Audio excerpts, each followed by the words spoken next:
और बड़ी खबर आपको दे दें, तारा शाहदेव तलाक मामले में हम आपको बता दें, तारा शाहदेव को फैमिली कोर्ट से तलाक मिल गया है। जस्टिस पीके गौतम की कोर्ट ने फैसला सुनाया है। दरअसल 2014 में तारा और रकीबुल की शादी हुई थी और तारा शाहदेव ने तलाक के लिए याचिका दायर की थी। तारा शाहदेव का रकीबुल पर आरोप है कि पहले तो झूठ उसे बताया गया कि वो रंजीत कोहली है और उसके बाद झूठ बोलकर उससे शादी की गई। बाद में धर्मांतरण के लिए उस पर दबाव बनाया गया और आखिरकार आज उसे तलाक मिल गया है। तारा शाहदेव को फैमिली कोर्ट से तलाक मिल गया है।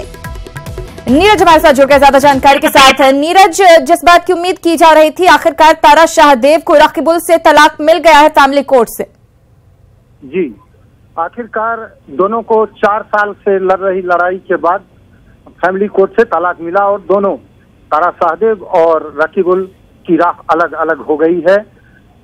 धर्म प्रताड़ना को लेकर पहले तो बताया गया था कि हिंदू धर्म के अनुसार शादी हुई, उसे पता नहीं था कि वो मुस्लिम है। बाद में उन्होंने तारा शाहदेव पर मुस्लिम धर्म अपनाने के लिए अनेक तरह की प्रताड़ना की, जिस प्रताड़ना को लेकर तारा शाहदेव ने कोर्ट में याचिका दायर की थी।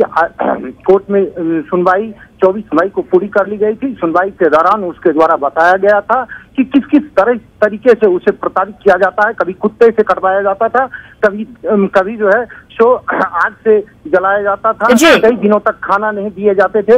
इन सभी चीजों को देखते हुए कोर्ट ने आखिरकार उन्हें उससे अलग कर दिया और तलाक दिया।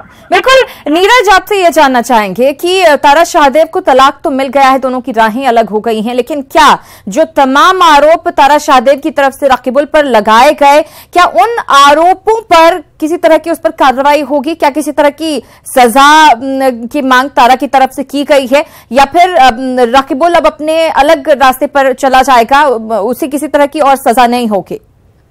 नहीं, उसमें और कई याचिकाएं दायर है। ये तो सिर्फ तलाक और प्रताड़ना से संबंधित याचिकाएं थी जिस पर की सुनवाई हुई और आज फैसला आया है। अन्य मामले जो है प्रताड़ना के, उसमें अलग अलग कोर्ट में सुनवाई होनी है और वो अभी लंबित है। अभी उस पर सुनवाई होनी बाकी है। देखना है कि अब उसमें कोर्ट का क्या रुख रहता है और क्या वो कुछ कर पाते हैं। यहाँ अभी फिलहाल इस बात की खुशी देखी गई तारा में, जब उपस्थित हुए और उन्हें तलाक मिला तो वो खुशी से फुली नहीं समा पा रही थी, लेकिन उसके आवाज में, और जब वो मीडिया से बात कर रही थी तो उसके आवाज में एक दर्द था। जब हमने उससे पूछा कि आप किस तरह की महसूस कर रही हैं, तो बोला कि 4 साल से जो मैं दंश झेल रही थी अपनी आइडेंटिटी की, अपनी पहचान की, जब कहीं जाती थी तो उसको पूछा जाता था कि आप मैरिड हो या अनमैरिड, तो वो कुछ बोल नहीं पाती थी। तो वो बोली कि आज मुझे इस चीज की खुशी है कि मुझे जो अपनी पहचान है, मैं उसमें अगर कहीं फॉर्म भरने जाती हूँ या कुछ पूछता है कोई कि आप मैरिड हो या अनमैरिड हो, तो मैं अब खुशी से बोल पाऊंगी कि मैं अनमैरिड हूँ। बिल्कुल, तलाकशुदा हूं, ये मैं बोल पाऊंगी, एक कम से कम अपनी आइडेंटिटी रहेगी। अब ये भी कह सकते हैं कि फ्री होकर जो अपना करियर है, जो अपनी लाइफ है, उस दिशा में तारा सोच सकती हैं आगे।